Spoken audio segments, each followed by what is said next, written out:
Hello and welcome to my video. Thank you for being here and I hope you'll stick around till the end. In this video I'm doing a little character design that I doodled in my sketchbook, which my daughters really loved. So I decided to sketch her out on this marker paper. This marker paper is definitely lined because or coated, should I say, because the acrylic markers are pooling on the surface of the paper, which is alright because these markers that I'm using, the Artix Direct Liquid Ink acrylic markers, dry fairly quickly, so the pooling is not being too much of an issue, although I do need to be careful not to smudge it with my hand when I'm going over freshly painted in areas.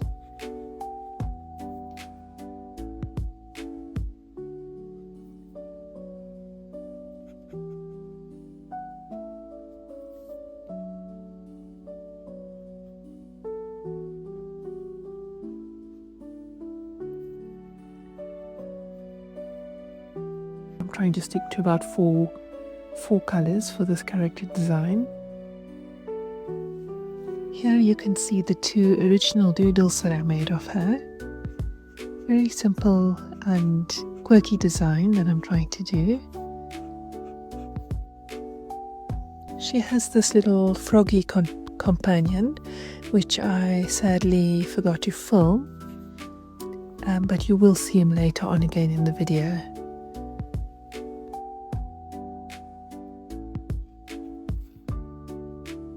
The reason why I chose a froggy is because my children find these little reed frogs in the arum lilies outside our kitchen door, and they bring them inside and keep them as pets for a day or two before releasing them again.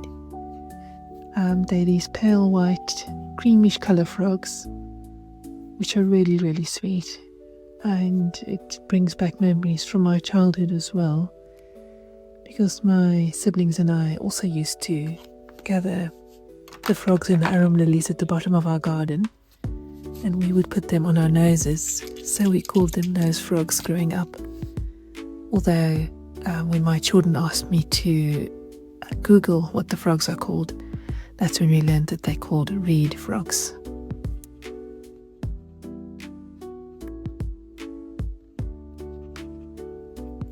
I decided she needed a little bit of colour, so I'm giving her a bright red collar, which in hindsight I should probably have made the ruffles on the cuffs of her blouse red as well.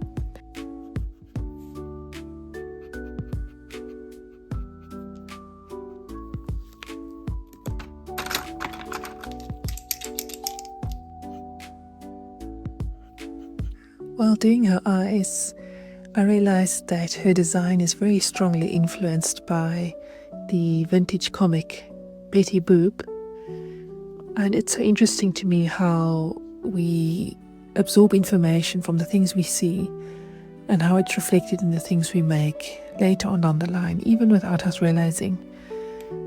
And yeah, so it really is important what we look at and what we give time to, because it really does influence us on so many levels that we might not even be aware of.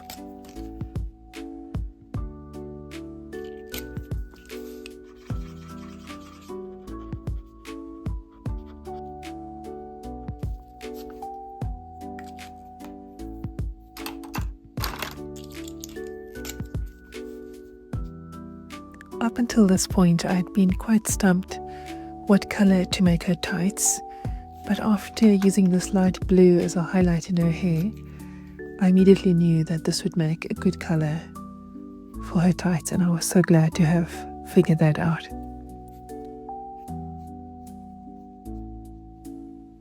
As I'm colouring her in, I'm thinking what would be a good name for her, and so far I haven't managed to come up with any ideas.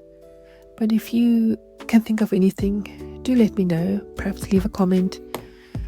I'd love to know what your suggestions are. I would say she's around 6 to 7 years old.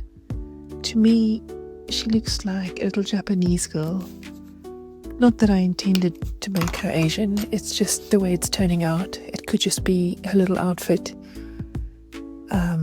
or this particular, character design style. But yeah, do let me know what your suggestions are. I'd love to hear from you. At this point, I realized that she needed a little more definition to improve the readability of the shapes. So I was preparing to put a border around the shapes. It was quite nerve-wracking at this stage because the pen that I'd intended to use for the borders, a fine liner pen, I couldn't find it anywhere. So I'm using the acrylic marker with a brush tip. It has a very, very soft tip and it is very difficult to control. As you can see, there's quite a bit of variability in the line thickness, but hopefully it just adds to the quirkiness and the general vibe. I have to blot the marker from time to time just to manage the excess ink, because it can flow quite quickly sometimes, especially this black for some reason.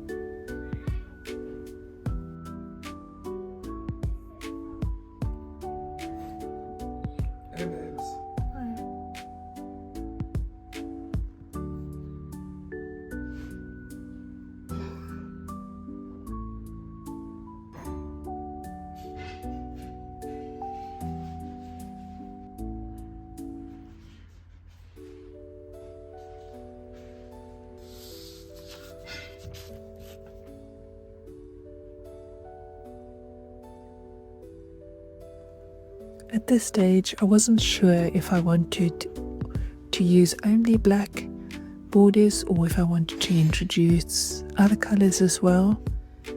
I think I could have gone just with the black, but in the end I did decide to outline her hands and face with a Copic Acrylic marker, which has much better control, and also I thought it might help with readability to have different stroke colors.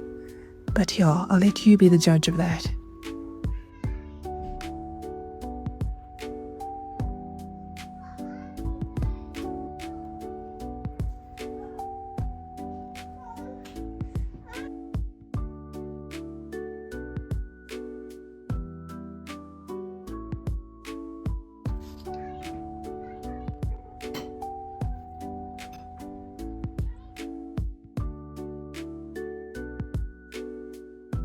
Overall, I'm mostly happy with how she turned out, and I look forward to exploring more designs and see how the character develops and what sort of story she has eventually.